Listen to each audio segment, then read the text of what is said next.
రైతు సమస్యలపై బీజేపీ ఆందోళనకు దిగుతోంది.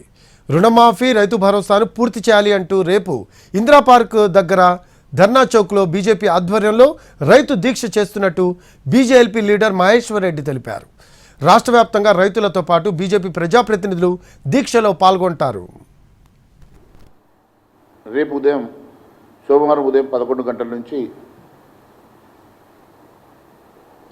ఇందిరా పార్క్ ధర్నా చౌక్ దగ్గర భారతీయ జనతా పార్టీ తరఫు నుండి శాసనసభ్యులు, పార్లమెంట్ సభ్యులు, శాసన మండలి సభ్యులు, రాజ్యసభ సభ్యులందరూ రైతు దీక్షలో పాల్గొనబోతున్నాం.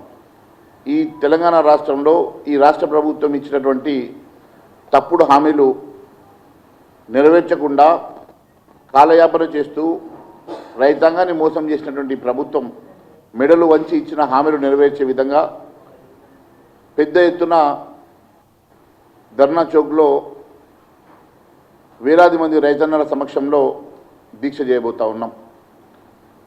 ఈ రాష్ట్ర ప్రభుత్వం అనేకమైనటువంటి హామీలు ఇచ్చి అన్ని వర్గ ప్రజానీకాన్ని మోసం చేసినటువంటి రాష్ట్ర ప్రభుత్వం ముఖ్యంగా రైతన్నలను పూర్తిగా విస్మరించి, రైతన్నలను పూర్తిగా మోసం చేసి ఇచ్చిన ఏ ఒక్క హామీ నెరవేర్చకుండా తప్పుడు హామీలతోటి ప్రభుత్వాన్ని గద్దెనెక్కినటువంటి